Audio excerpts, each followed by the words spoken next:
Kisah pertama ini terjadi beberapa tahun lalu. Saya memberikan khutbah di sebuah kota yang lokasinya tidak ingin saya sebutkan. Seusai khutbah, seorang bapak mendatangi saya dan berkata, "Saya ingin mengajak Anda makan siang di rumah kami. Saya ingin Anda berbincang dengan putri saya." Saya jawab, "Baik, saya ada waktu." Jadi rumahnya di samping masjid juga, jadi dia membawa saya ke rumahnya. Dia berkata, "Kalau Anda tidak keberatan, putri saya memiliki beberapa pertanyaan tentang Islam dan lain-lain. Kalau tidak keberatan, Anda bisa membantunya menjawab beberapa pertanyaan itu." Jadi putrinya keluar. Omong-omong, ini adalah keluarga Muslim, lahir dan dibesarkan Muslim, orang tua lahir dibesarkan Muslim, anak-anaknya dibesarkan Muslim. Dia keluar dan dia memiliki tindikan di berbagai tempat di wajahnya. Seperti di sisi matanya, di dahinya, di tempat-tempat yang aneh. Kalau Anda melihatnya, Anda akan berkata, "Aduh." Tapi bagaimanapun, dia duduk. Saya merasa canggung pada saat itu, tapi baiklah. Mari kita dengarkan pertanyaannya. Dan dia memiliki sekitar 30 pertanyaan. Ada sekitar 30 pertanyaan. Saya tidak menjawab satu pun pertanyaannya. Saya hanya mengatakan, "Jadi apa lagi?" Saya terus berkata apa lagi, dan dia terus menambahnya. Dia menanyakan hal seperti, "Saya memiliki beberapa teman SMA, dan mereka gay. Mereka bukan orang jahat. Mereka tidak membunuh siapapun. Mengapa kita sangat membencinya? Dan mengapa Tuhan membuat neraka? Mengapa dia harus melakukannya? Apa gunanya? Kalau dia ingin membuat neraka, lalu kenapa dia menciptakan kita dari awal? Kalau dia sudah tahu kita akan ke sana, lalu mengapa ia melakukannya pada kita? Seperti yang Anda katakan, apa salahnya pacaran? Itu bukan pembunuhan. Saya tidak sejahat itu. Apa masalahnya? Mengapa dia mempermasalahkan segalanya?" Saya berkata, "Jadi, maksud saya pada saat ini, secara internal, saya sudah terkena 3 serangan jantung. Tapi secara eksternal saya katakan padanya, 'Apalagi?' Dan dia terus bertanya dan bertanya. Dan saya ingatkan, ayahnya duduk di sana. Jadi kalau saya saja kejang-kejang, saya turut berduka dengannya, serius. Dia terus bertanya dan di akhir pertanyaannya yang ke-30, saya katakan, "Oke, saya bersedia menghabiskan waktu bersamamu dan mendiskusikan masalah ini. Tapi lebih baik jawab dulu salah satu dari pertanyaan saya. Kalau kamu bisa jawab, maka mungkin kita bisa memiliki percakapan baik yang terarah." Ada salinan Al-Quran terletak di meja makan, saya mengambilnya dan berkata, "Apakah kamu percaya kitab ini dari Tuhan, dikirim oleh malaikat, melalui malaikat kepada seorang manusia, Shallallahu Alaihi Wasallam, dan apapun yang terkandung di dalamnya adalah instruksi sempurna bagimu dan bagi saya, agar menjalani hidup kita sebaik mungkin. Dan jika kita menjalani hidup kita dengan cara ini, kita akan menemukan kebahagiaan di sini dan selamanya. Dan jika tidak, kita akan menemukan kesengsaraan di sini dan selamanya. Apakah kamu percaya itu?" Dia bilang, "Tidak, saya tidak begitu yakin." Jadi dia terus terang mengatakan, "Saya tidak begitu yakin."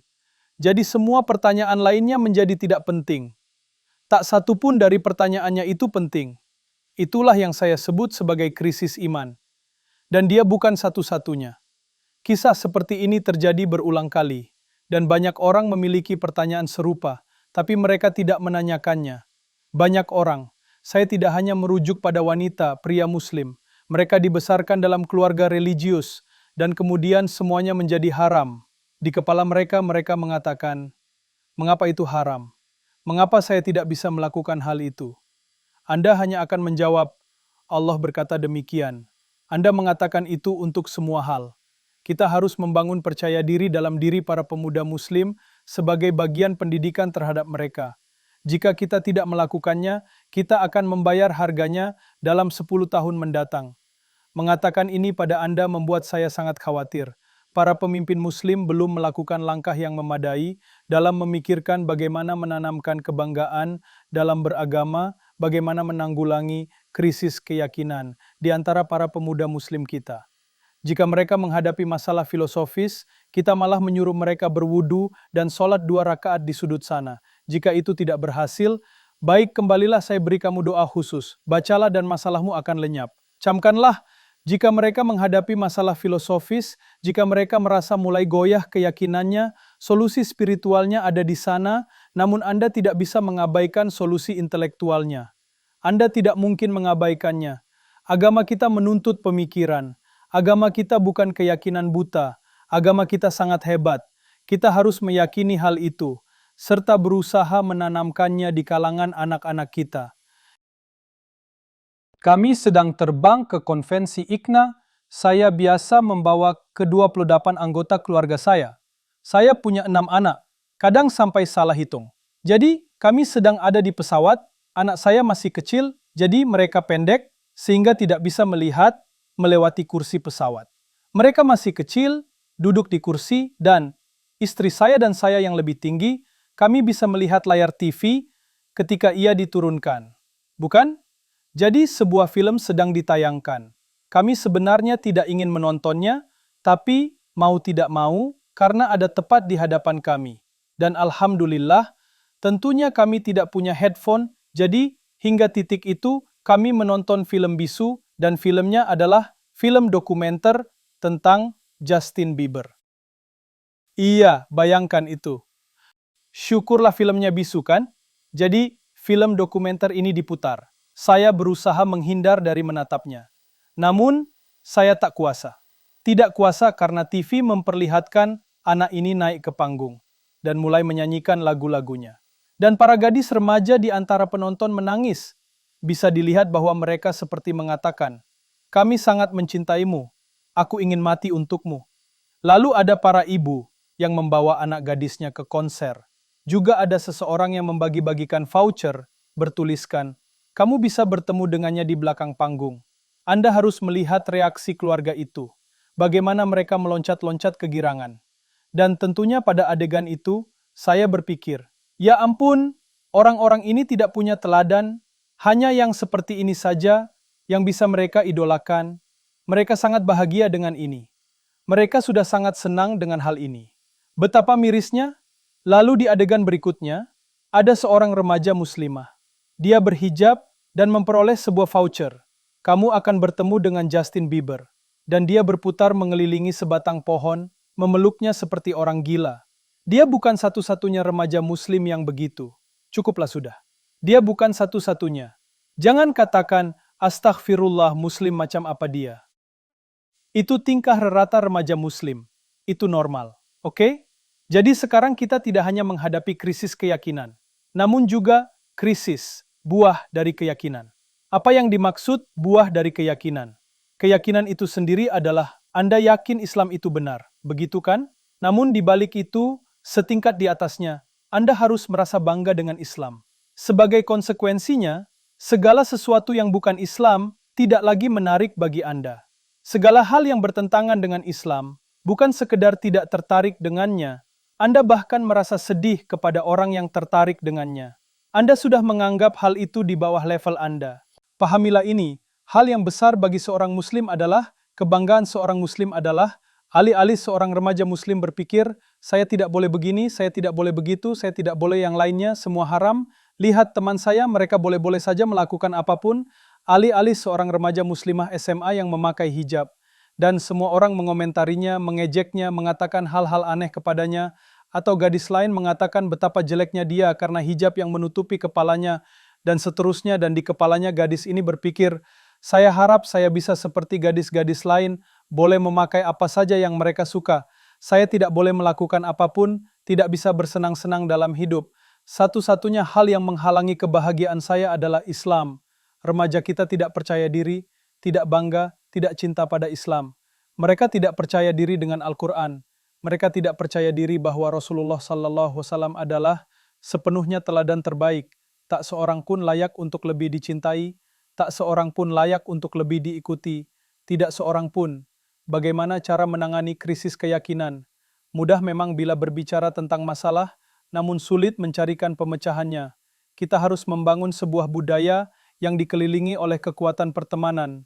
Jati diri itu sendiri berkisar di antara dengan siapa Anda bergaul, dengan siapa Anda habiskan sebagian besar waktu Anda, dengan siapa Anda sering dilihat. Jika Anda menghabiskan sebagian besar waktu dengan komputer, maka Anda akan mulai menyerap sejumlah hal yang Anda baca di sana, hal-hal yang Anda tonton, ia akan mulai mempengaruhi pikiran Anda. Jenis orang yang menjadi teman Anda, jika mereka selalu mempelajari Islam, Anda juga akan berkeinginan untuk mempelajari Islam. Jika mereka selalu bermain bola basket, Anda juga akan mengembangkan hobi bola basket. Kalau mereka selalu menonton film, Anda juga akan berkeinginan menonton film. Lingkungan akan mempengaruhi Anda. Orang yang Anda pilih untuk mengelilingi Anda punya pengaruh terhadap Anda. Mulai dengan keluarga Muslim, lalu menjalar ke masyarakat Muslim, butuh untuk mengkampanyekan untuk memastikan para remaja kita ditemani oleh teladan yang baik dari kalangan remaja yang lebih tua. Seperti model pertemanan kakak lelaki, kakak perempuan. Jadi ketika anak perempuan kita mencapai usia 12, 13, 14, ketika mereka mencapai usia baligh, beberapa di antara remaja Muslim di komunitas kita yang berusia 17, 18, 19 yang sudah kuliah, yang terus berusaha menjalankan agama, berusaha mempelajari agama, para remaja ini adalah teladan tanpa mereka sadari. Anak-anak perempuan kita seharusnya banyak bergaul dengan para remaja ini yang lebih tua ini. Ini sangat penting, bahwa mereka punya seseorang untuk diteladani, mereka yang kuat agamanya. Dan anak-anak kita bercita-cita ingin seperti mereka. Ini sangat penting. Hal yang sama untuk para anak laki-laki. Saat mereka masih kecil, yang sering kita lakukan adalah memisahkan anak kecil dari anak-anak yang lebih besar. Ini tidak akan berhasil. Diperlukan semacam mentoring di tingkat komunitas, sehingga anak-anak lelaki yang lebih kecil bisa bergaul bersama remaja yang lebih tua, khususnya mereka yang lebih dewasa dalam hal agama. Kita punya remaja yang seperti itu, Masya Allah, meskipun tidak banyak, tapi cukup. Kita punya cukup remaja yang dewasa dalam agamanya. Mereka benar-benar ingin mempelajarinya lebih jauh. Mereka adalah teladan yang bagus. Mereka muda, mereka berenergi, mereka sehat, mereka tampan dan cantik, mereka bisa menjadi banyak hal dalam hidupnya, dan mereka memilih untuk menyerahkan dirinya untuk Islam. Hal ini saja sudah sangat luar biasa, sudah membuat mereka menjadi teladan. Apakah mereka sudah pernah memegang mikrofon dan bicara di depan umum? Itu tidak masalah, mereka tetap saja teladan. Dan kita harus memposisikan mereka di situ. Ini akan menghasilkan dua manfaat. Pertama, memberi para remaja seseorang untuk dicontoh. Dan kedua, ini memberi remaja yang lebih itu sendiri rasa tanggung jawab. Ini membuat mereka menyadari bahwa orang lain memperhatikan mereka.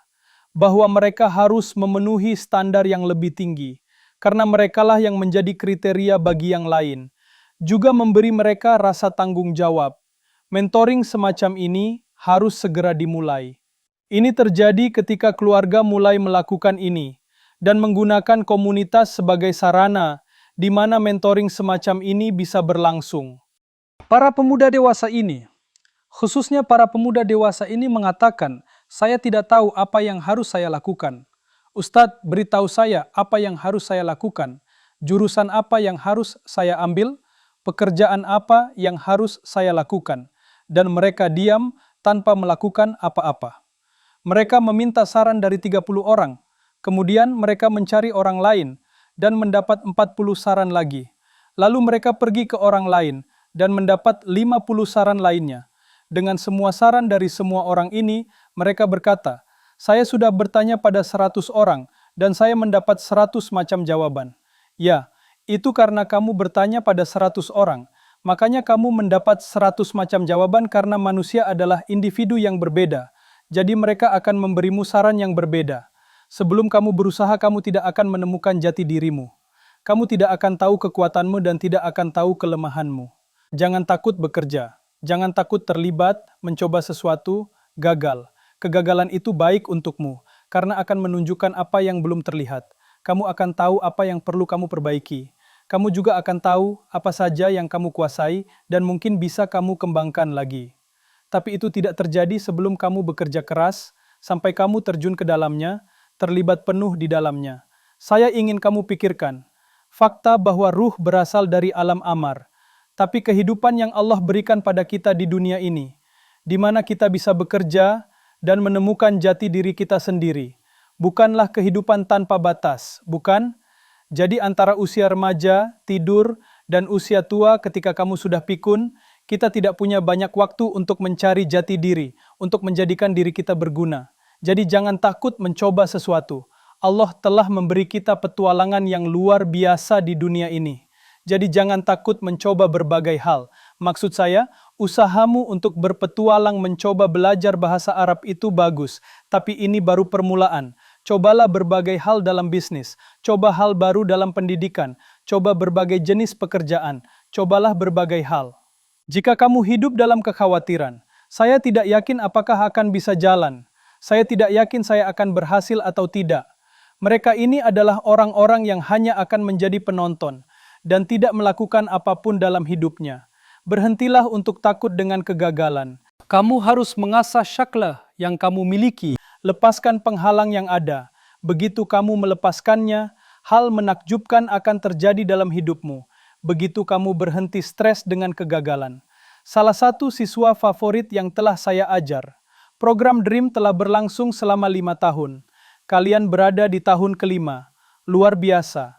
Kalian adalah angkatan kelima. Salah satu siswa favorit saya sepanjang masa. Saya tidak akan menyebut nama. Kalian tahu apa masalahnya?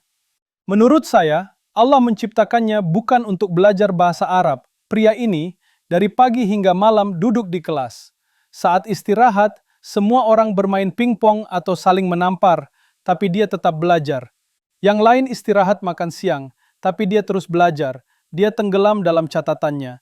Dia tenggelam dalam ulasannya. Dia selalu bertanya, belajar, belajar, belajar. Dia punya tumpukan buku catatan yang penuh dengan tulisan, lalu menambah satu catatan lagi, dan lagi. Tangannya mulai sakit. Tidak, saya tidak akan memakai laptop, karena laptop hanya untuk pemalas. Saya harus belajar. Dan dia adalah salah satu teman dekat saya. Dia dan saya dulu sering keluar bersama. Kata saya, bagaimana kalau kamu bergabung untuk belajar bahasa Arab? Ya, baiklah, saya ikut. Lalu dia bergabung. Dan sekarang, selama tahun ajaran itu, saya menelponnya, "Hei, kamu mau keluar beli pizza atau semacamnya?" "Tidak, bro, saya harus belajar." Siang hari memang saya adalah gurunya. Saya kira malam harinya dia mau keluar bersama. "Tidak, bro, saya harus belajar. Terima kasih banyak." Klik, telepon diputus. Dia tidak lulus pada sekian banyak ujian. Gagal total. Tapi saya sama sekali tidak merasa kecewa dengannya. Upaya yang dia lakukan sudah maksimal. Ada siswa lain yang tidak terlalu rajin belajar dan dengan mudah bisa dapat 100. Pertama, saya pikir tidak sepadan dengan waktu yang digunakannya, pendidikan yang mereka terima. Dan saya tidak menghargai apa yang mereka lakukan. Tapi saya menghargai apa yang dilakukan pria ini. Dia berkata, "Saya akan mencoba hal baru dan saya akan berusaha semaksimal mungkin. Saya tidak akan menyerah pada kegagalan pertama. Saya tidak akan menyerah begitu saja dan melakukan hal lain." Dengan adanya konsep bahwa bahkan dalam alur pekerjaan yang akan kamu tempuh, karir, mimpi yang kamu kejar, upaya yang kamu lakukan, selama kamu merasa itu nyaman, kamu harus melakukannya. Tapi begitu kamu mengalami 1-2 hari yang membosankan, kamu harus bersikap, saya harus melakukan hal lain, saya akan beralih ke hal lain. Benarkah begitu? Ini dunia, bukan surga. Kamu pasti akan mengalami hari baik dan hari buruk. Hidup ini memang seperti itu. Saat semua yang kamu mau diberikan, semuanya terasa membahagiakan. Hidupku sudah sempurna. Beginilah hidup saya seharusnya. Begitu ada yang tidak berjalan sesuai harapanmu, karena ya usah, saya stres. Entahlah, apakah pekerjaan ini cocok buat saya. Entahlah, apakah saya harus melakukannya. Ini terjadi pada salah satu siswa ketika ia gagal dalam satu ujian. Tidak gagal, maaf. Nilainya 95. Astagfirullahaladzim. Apa yang akan dikatakan orang tuamu nanti? Siapa yang akan menikahimu sekarang bila nilaimu hanya 95? Entahlah, mungkin saya harus berhenti sekolah karena rasanya saya sudah tidak layak lagi. Kamu serius? Jadilah pemberani. Berkulit badaklah sedikit. Bersungguh-sungguhlah dalam apapun yang kamu lakukan, dalam apapun yang kamu kerjakan.